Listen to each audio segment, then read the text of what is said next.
আসসালামু আলাইকুম। আজকে আমরা কথা বলবো বিল অফ ম্যাটেরিয়ালস নিয়ে। আমরা যদি আমার মোকামে ড্যাশবোর্ড থেকে প্রোডাকশনে ক্লিক করি, এখানে আমরা কিছু অপশন দেখতে পাচ্ছি। আমরা যদি বিল অফ ম্যাটেরিয়ালস এ যাই, এখানে আমরা অনেকগুলো বিল অফ ম্যাটেরিয়ালস এর লিস্ট দেখতে পাচ্ছি। আজকে আমরা নতুন একটি বিল অফ ম্যাটেরিয়ালস বা বোম ক্রিয়েট করব। আমরা যদি প্রথমে অ্যাড এ ক্লিক করি, এখানে আমরা অনেকগুলো অপশন দেখতে পাচ্ছি। তো বিল অফ ম্যাটেরিয়ালস এই জিনিসটা কি? এটি হচ্ছে একটি উৎপাদনের তালিকা। একটি প্রোডাক্ট উৎপাদন করতে এর কি কি কাঁচামাল বা র ম্যাটেরিয়ালস কতটুকু পরিমাণে লাগে সেটার একটি তালিকা করা হয়। এটা সাধারণত প্রোডাকশনের ক্ষেত্রে ইউজ করা হয়। তো আমরা চলুন দেখি। আমরা যদি একটি প্রোডাক্টের বিল অফ ম্যাটেরিয়ালস তৈরি করতে যাই, তাহলে প্রথমে আমাদেরকে একটি নাম দিতে হবে। আমরা যে প্রোডাক্টটি বানাবো সেটির নাম দিতে হবে।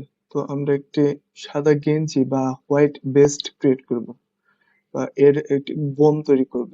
তো আমরা যদি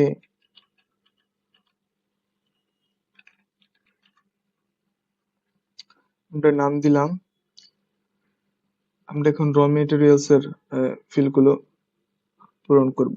আমরা যদি র মেটেরিয়ালস এর এখানে প্রোডাক্ট ক্রিয়েট করি, তো আমাদের এই প্রোডাক্টটি বানাতে আমাদের কি কি র মেটেরিয়ালস বা কি উপাদানগুলো লাগবে।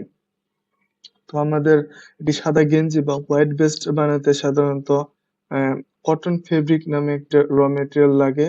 তো আমরা যদি কটন ফেব্রিক লিখে সার্চ দেই,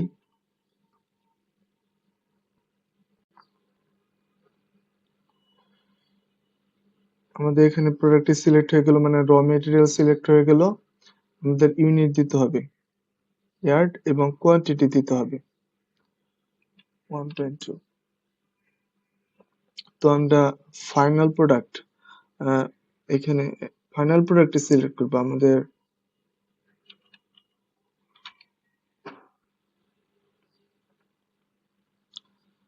প্রোডাক্ট সিলেক্ট করলাম, আমাদের ইউনিট সিলেক্ট করতে হবে,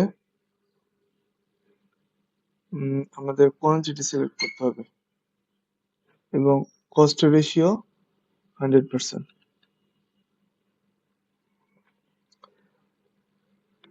আমরা যদি এখন সাবমিট দেই,